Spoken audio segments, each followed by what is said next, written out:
통계 공부는 슬기로운 통계 생활.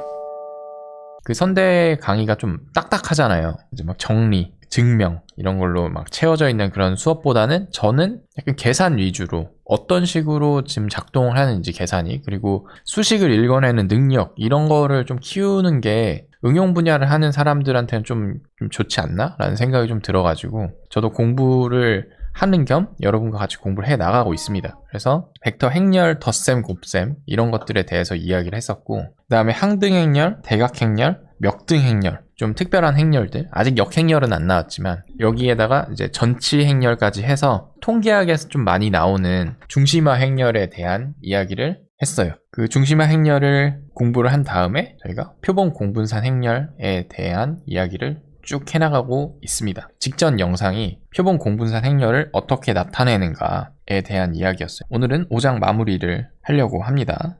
그래서 표본 공분산 행렬을 벡터 형태로 표기를 할 때, 그 엑셀이나 아니면 R에서 데이터 불러왔을 때 이렇게 가로줄로 생긴 애를 잘라가지고 세로로 놨다 표현을 했었고, 얘가 요 밑에 있는 애가 이제 데이터 행렬, 내가 n개의 관찰값이 있으면 그 n개의 관찰값이 이렇게 가로로 뉘어서 쌓여져 있는 형태로 우리는 보고 있다. 그래서 이런 x가 있을 때 표본 공분산 행렬을 다음과 같이 표현을 할 수 있다라고 하는 것을 거의 뭐 1시간 반에 걸쳐서 하나하나 뜯어가면서 저희 공부를 했습니다. 그리고 이런 벡터꼴로 나타낼 수 있는 것이 실제 데이터, 그냥 예제 데이터를 사용을 해서 저희가 R에서도 확인을 해봤어요. 똑같이 나온다는 것도 직접 눈으로 확인을 해봤고, 그 다음에 중심화 행렬로 나타냈을 때 S는 이 X 틸다 트랜스포즈 X 틸다라고 하는 각 열에서 평균이 빼진 그런 행렬이 있다면 그거의 행렬에 트랜스포즈를 사용해가지고 행렬 3개에서는 제곱의 역할을 하는 건데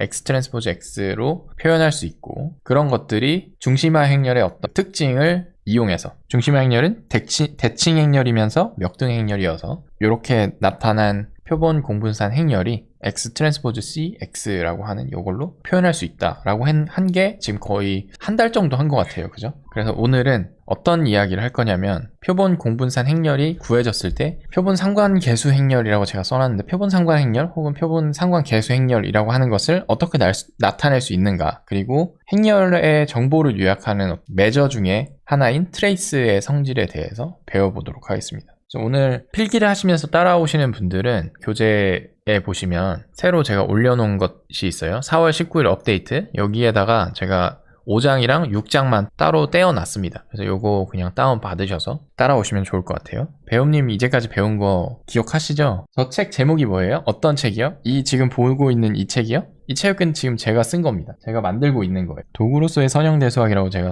만들어놨습니다. 왜냐? 우리는 선형대수학의 뭐 깊이 있는 이해가 아니라 이걸 정말 도구로서 쓰는 사람들이니 선형대수학의 포지션인 거죠, 저한테. 자, 그러면 오늘 강의를 조금 시작을 해보겠습니다. 자, 이 상관계수에 대해서 이야기를 좀 해볼 텐데, 상관계수라고 하는 것은 두 변수 간의 선형적인 관계성의 강도를 나타내는 지표다라고 제가 이렇게 써놨습니다. 이거를 제가 깊이 있게 또 가르친 영상이 있죠. R 스탯 101이라고 하는 저희 플레이리스트가 있어요. 그래서 거기 보시면 코릴레이션 코에피션트에 대한 어떤 의미를 제가 설명해 놓은 게 있습니다. 그거 꼭 한번 들어보시기 바랍니다. 그래서 상관계수는 두 변수의 선형적인 관계성을 측정하는 건데, 이걸 앞에서 배웠던 공분산과 그 다음에 각 그 변수의 분산을 나누어서 이렇게 구할 수가 있다. 정확하게는 이제 분산을 나눈 게 아니라 표준 편차로 이제 나눈 값이네요. 그죠? x, y가 있으면 그것의 공분산을 구하고 1번 각각의 분산을 구한 다음에 스퀘어 루트를 취해져서 표준 편차를 구하고 그걸로 이제 나눠준 값이 상관계수가 된다. 그리고 이것의 특징이 있었죠. 항상 마이너스 1하고 1 사이의 값을 가진다. 그리고 1에 가까울수록 강한 양의 선형적 관계가 있고, 마이너스 1에 가까울수록 강한 음의 선형적 관계가 있다라고 저희가 해석을 하죠. 자, 근데 이제 앞에서 저희가 배웠던 게 공분산 행렬에 대해서 배웠습니다. 공분산 행렬이라고 하는 것은 각 변수의 분산과 공분산의 정보를 어떤 행렬 형태로 나타낸 대칭 행렬이다. 그래서 지금 예를 들어서 정규분포의 공분산 행렬이 다음과 같다라고 하면 이 대각 원소에는 각 변수의 분산 값이 들어가고, 그 다음에 여기에는 코베리언스 x, y 아니면 x1, x2라고 할까요? x1, x2 그죠? 여기는 코베리언스 x2, x1 이런 식으로 어떻게 보면 행렬 형태로 요약되어 있는 것이다 라고 생각을 할 수 있는 거예요. 그리고 이렇게 공분산 행렬이 주어졌을 때 상관계수 행렬이라고 하는 것은 이 각각의 원소들을 표준 편차로 이렇게 나눠준 거니까 여기 대각 원소들이 1이 되고 여기 오프 다이아고널 원소들이 여기에 이제 상관계수가 들어가는 그런 식의 어떤 형태를 띠고 있다라는 겁니다. 여러분 근데 상관계수 행렬이라고 하는 것을 들어보셨을까요? 너무 불안해. 제가 참고로 저는 이 녹화를 할 때 여러분이 몇 명이 보고 있는지 이런 게 잘 안 보이거든요. 대답을 해주셔야지 제가 혼자 떠든다는 그런 느낌을 안 받습니다. 아내가 찡찡댄대요. 처음입니다. 오케이. 그 배우님 지난번에 그 코베리언스 매트릭스에 대한 거는 그 기억나시죠? 레이어 겹쳐진 그림, 오케이. 기억하시네요. 그죠? 레이어 겹쳐져서 저희가 공분산 행렬 이해했던 거. 그 공분산 행렬을 저희가 가지고 있다고 합시다. 그 공분산 행렬을 이렇게 계산을 할 수 있었잖아요. 그래서 S11이라고 하는 게 첫 번째 그 확률 변수 X1의 분산. 그죠?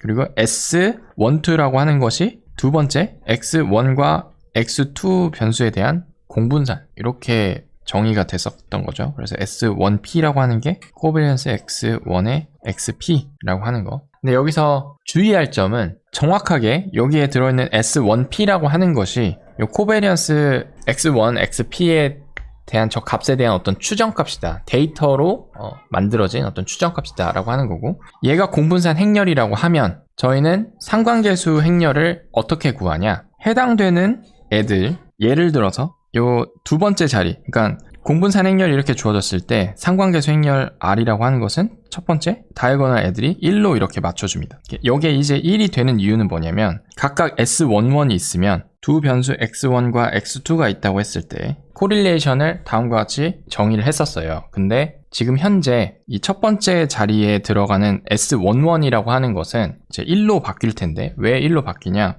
결국에는 CORR X1 X1을 저희가 계산을 하는 거니까 코베리언스 X1 X1 나누기 VAR X1 VAR X1 이렇게 되는 꼴이고, 그렇죠? 결국에는 코베리언스 X1 X1이라고 하는 게 VAR X1이랑 똑같아서 이게 둘 다 그냥 약분이 됩니다. 그래서 상관계수 행렬의 대각 원소들이 다 1로 이렇게 맞춰지게 된다. 그리고 이제 핵심인 것은 이 오프 다이아고널을 어떻게 계산을 할까인데, 이 S12라고 하는 것은 결국에는 코베리언스 X1, X2에 해당하는 어떤 추정값이란 말이죠. 근데 이 자리에 뭐가 들어가야 되냐? 지금 베리언스 X1과 베리언스 X2의 스퀘어 루트 값이 들어가야 돼요. 그래서 이거를 내가 가지고 있는 표본 공분산 행렬의 원소인 이 SIJ로 표현을 하게 되면 결국에는 나는 이거를 이렇게 써야 된다. S12 나누기 S11 곱하기 S22 이렇게 계산이 돼야 됩니다. 뭔가 이해가 좀 되시나요? 저 이제 다시 또 깔끔하게 좀 설명할 수 있을 것 같아요. 다시 한번.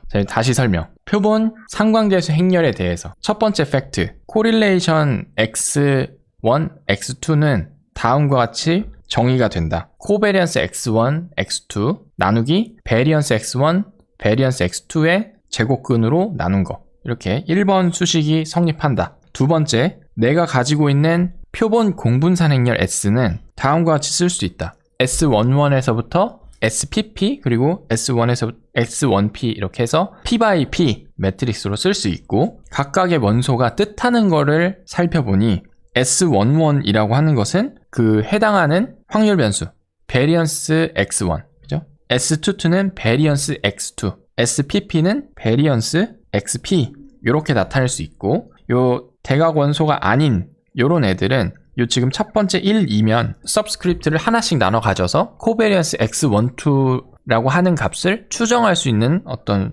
값으로 볼 수 있다. 이게 이제 두 번째 팩트예요. 그래서 1번과 2번 사실을 가지고 저희는 R이라고 하는 상관계수 행렬을 구할 수가 있는데, 코베리언스 식으로부터 이 첫 번째 자리에 들어가는 것은 코릴레이션 X1, X1에 대한 추정값이죠. 그래서 얘는 여기에다가 X2 자리에다가 X1을 넣으면 방금 전에 봤듯이 약분이 돼가지고 1이 된단 말이에요. 그래서 얘는 일단 대각 원소들은 무조건 1이 된다라고 하는 거. 그리고 여기 두 번째 여기에 들어가는 걸 봤더니 얘는 결국에는 추정하고자 하는 값이 어떤 값이냐면 요 값이에요. 코릴레이션 X12는 요 코릴레이션 X12 값. 그래서 얘를 어떻게 구하냐? 코베리언스 X12가 스몰 s12 표본 공분산 행렬의 요 원소를 가지고 추정할 수 있고, 그거를 베리언스 x1에 대한 추정값인 s11과 s22 베리언스 x1과 베리언스 x2를 추정할 수 있으니 그걸 여기다 그냥 집어넣어 놓은 거예요. 그리고 제곱부분을 취해서 나눠줬다. 그래서 요 자리가 결국엔 들어가는 게 뭐가 들어가냐? S12, S11, S22에 이렇게 들어간다. 그래서 여기 S1P 자리에는 뭐가 들어갈까요? 이해를 하셨다면 이 자리에 뭐가 들어갈지 한번 생각해 보시겠어요? 자, 빨리 여기 말씀해 주세요. 이 자리에는 어떤 게 들어가야 될까? S11, SPP를 사용해서 할 수 있죠. 거의 다 왔는데. 결국에는 정확하게는 S1P 나누기 S11, SPP 스퀘어 루트. 땡큐. 감사합니다. 자, 그러면 지금 그렇게 해서 저희가 요 상관계수 행렬을 만들 수 있단 말이죠. 얘를 어떻게 표현하냐? 다음과 같이 표현합니다. 진짜 개떡같이 설명했는데 여러분이 잘 알아들어 주셔서 감사합니다. 저희가 표본 공분산 행렬 지금 S1에서부터 SP까지 이거 PP로 바꿔야겠네요. P까지 있다고 했을 때 걔네들의 대각 원소만 저희가 빼오는 거예요. 빼놓은 애를 DS라고 지금 정의를 해놨습니다. 이해되시죠? 일단 대각 원소를 다 빼와가지고 이런 대각 행렬을 만들고 걔를 이렇게 해놨어요. 루트 취해서 역수를 취해놨습니다. 그래서 그걸 또 대각 원소에다가 집어넣은 것을 이렇게 제가 표기를 해놨습니다. 뭐 별거 없죠. 공분산 행렬 있을 때 그거 대각 원소 쭉 빼놔가지고 걔를 스퀘어 루트 취한 다음에 역수 취해서 이렇게 붙여놨군. 이걸 이렇게 정의를 해놓으면 내가 계산한 공분산 행렬이 있으면 그것의 앞 뒤에다가 이 다이아고널 매트릭스를 곱해버리면 표본 상관 계수 행렬이 된다라는 겁니다. 지금 뭔가 좀 감은 오시나요? 이게 S11, S12, S1P가 있고 쭉 해가지고 SPP가 있어요. 이게 이제 S 행렬이잖아요. 근데 앞뒤에다가 이걸 이렇게 곱했으니까 이 원소들이 아무튼 요 안으로 곱해져 들어갈 거란 말이죠. 앞뒤에서. 근데 여기에는 스퀘어 루트 SII가 있다 치면 I분의 1, 여기는 오른쪽에는 스퀘어 루트 오브 S JJ분의 1이 있다. 그러면 요 안에 들어있는 S12라고 하는 것이 정말로 이 숫자가 S11과 S22가 맞게 들어가는지는 잘 모르겠지만 적어도 S12가 있으면 지금 루트 곱해서 이렇게 나눠지는 꼴로는 들어갈 것 같다라는 생각이 좀 드시죠? 그 느낌이 있으면은 right path입니다. 그러니까 잘 가고 있는 거예요. 자, 그러면은 이제 실제로 이게 맞는지를 일단 확인하고 왜 이걸 이렇게 하면은 원하는 그런 계산이 나오는지는 뒤쪽에서 한번 보도록 하겠습니다. 자, 일단 R이라고 하는 것을 이렇게 제가 해놨어요. 첫 번째 R에서는 표본 상관 계수 행렬을 어떻게 구하냐? 너무 쉽습니다. COR 한 다음에 X 원하고자 하는 데이터 매트릭스가 있다. 그러면 그것의 표본 상관 계수 행렬은 다음과 같이 그냥 구해요. 끝입니다. 그래서 여기에 우리가 알고 있는 어떤 정답이라고 생각하시면 돼요. 그래서 X라고 하는 것을 저희는 어떻게 정의를 해놨었냐? empty cards 데이터에서 5줄을 가져온 거죠. 이러한 어떤 데이터 행렬이 있었습니다. 그거를 이제 X로 빼놨어요. 그래서 X로 빼놨을 때 표본 상관 행렬은 COR이라고 하는 걸로 구했고, 표본 공분산 행렬은 VAR이라고 하는 베리언스 함수로 구할 수가 있었습니다. 그래서 얘가 S였고, 얘가 지금 우리가 구하고자 하는 R 행렬인 거죠. 이 S가 이렇게 주어졌을 때 D라고 하는 행렬을 만들기 위해서는 저희가 이 다이어고널 애들을 다 빼와야 되죠. 그래서 이 다이어고널 애들을 다 빼내오기 위해서 제가 다이아그라고 하는 함수에다가 이렇게 넣으면 가운데 있는 대각 원소 행렬만 쭉 빼옵니다. 표시가 좀 이상하게 돼서 그렇지 결국에는 같은 숫자예요. 왜냐? 3.63241 이잖아요. 근데 이 뒤에 2 플러스 0, 1이 돼 있죠. 얘는 10을 한번 곱한 겁니다. 10의 1승. 그래서 결국엔 얘가 36.3241이라고 하는 뜻이 되는 거예요. 그리고 얘는 뒤에 10의 0승이니까 1을 곱한 거니까 이 숫자 그대로죠. 3.1895, 3.1895 그대로 가져온 걸 확인할 수 있습니다. 그래서 얘를 뽑아왔는데 내가 원하고자 하는 그 행렬은 뭐였냐면 얘네들을 스퀘어 루트를 취한 다음에 역수를 취해서 이렇게 5개의 어떤 벡터를 만들고 걔를 대각 원소로 하는 행렬, 5x5 행렬을 만들어야 되는 거예요. R에서 R을 구하는군요. 그러니까요. R에서 R을 구하네요. 그래서 그 대각 원소로 갖는 행렬을 이렇게 만들어. 대각 원소에만 이런 숫자가 있고 나머지는 다 오프 다이어고널은 0으로 채워진 마이너스 2분의 1승 행렬을 만들 수가 있었습니다. 이해되시죠? 그래서 표본 상관 행렬이라고 하는 것을 이 D라고 하는 거 행렬을 앞뒤에다가 이렇게 곱해주면 이러한 어떤 행렬이 나오는데 이게 앞에서 봤던 정답인 이 표본 상관 행렬이랑 똑같이 나오는 걸 확인할 수 있습니다. 값이 똑같네요. 그래서 진짜로 이 수식이 작동을 하는구나. 2분의 1의 마이너스 승, 그죠? 걔가 작동을 한다. 확인을 했습니다. 근데 이제 문제는 진짜 왜 그런지를 좀 봐야 될 것 같아요. 어떻게 저게 작동을 잘 하는 것인가. 근데 저는 이거를 어떻게 설명을 할까 하다가 실제로 어떤 내가 이해가 잘 할 수 있을 만큼의 어떤 심플한 케이스로 진짜 작동하는지를 중간 과정을 좀 뜯어보면 되겠다라는 생각을 했어요. 그래서 어떻게 했냐면 제2행렬 있죠. 제2행렬을 가지고 원래는 저희는 공분산 행렬을 여기다가 넣어놔야 되지만 그거는 공분산 행렬은 어떤 특정 숫자들이 좀 복잡하게 있잖아요. 그래서 그게 아니라 111이라고 하는 게 있을 때 여기다가 x1, x2, x3 이렇게 생긴 행렬을 곱하면 어떤 효과가 있는가. 오, X 트랜스포즈 X처럼 뭔가 이런 꼴이 많이 쓰이네요. 맞아요. 그 X 트랜스포즈 X가 상당히 많이 나옵니다. 그게 왜 그런지 아세요? 행렬 세계에서는 X 트랜스포즈 X가 제곱의 개념이에요. 제곱섬의 개념입니다. 자, 이렇게 있을 때 얘네 둘을 곱하면 결과가 어떻게 나오나요? 이거 한번 해보실래요? 이 자리에 뭐가 들어가야 되나요? x1이 들어가야겠죠? 이렇게. 두 번째, 이 자리에 이렇게 해서 x1, 나머지는 구할 거 없고 이렇게 하면 x1, 여기도 x2, x3 이해되시죠?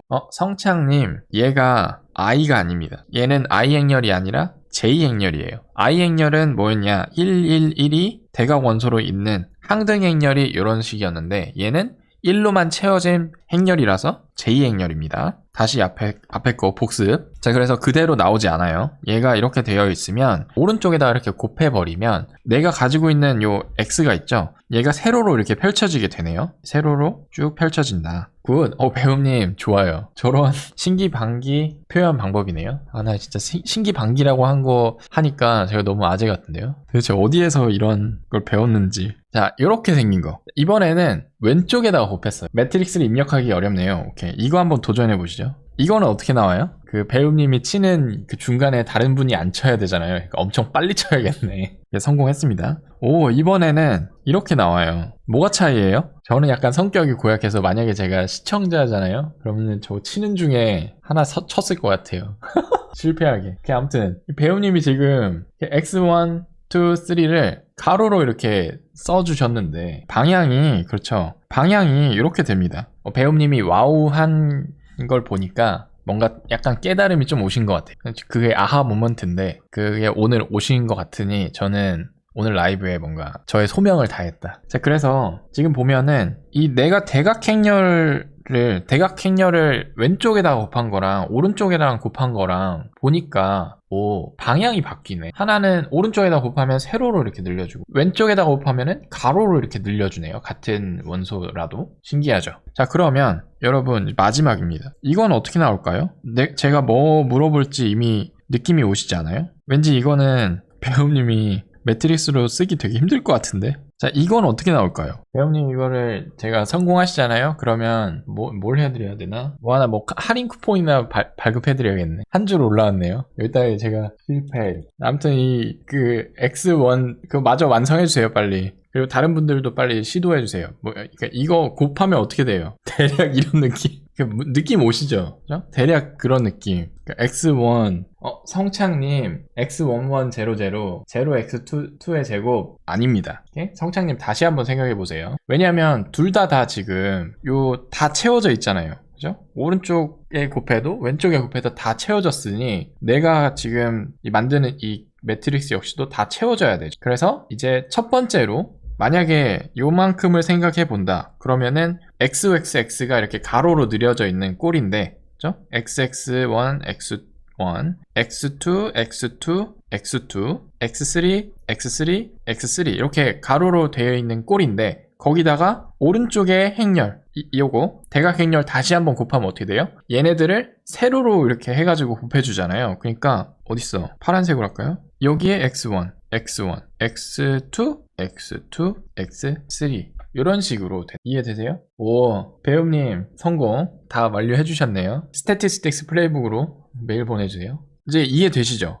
대각 행렬을 양쪽에다 이렇게 곱하면 대각 원소가 이렇게 있는데 얘네들을 가로 세로 방향으로 늘려서 이렇게 크로스로 이렇게 곱할 수가 있구나. 근데 설명이 너무 간결하네요. 설명이 너무 간결하다는 게 이 쓰신 매트릭스 저거에 비해서 설명이 너무 간결하다는 건가요? 근데 지금 뭔가 이해되셨죠? 열심히 가로 세로 선 긋고 계산한 게 부끄러워지네요? 아니에요. 저도 배움님처럼 열심히 가로 세로 이렇게 해가지고 계산을 한 거를 이미 알고 있으니까 이렇게 간결하게 한 거죠.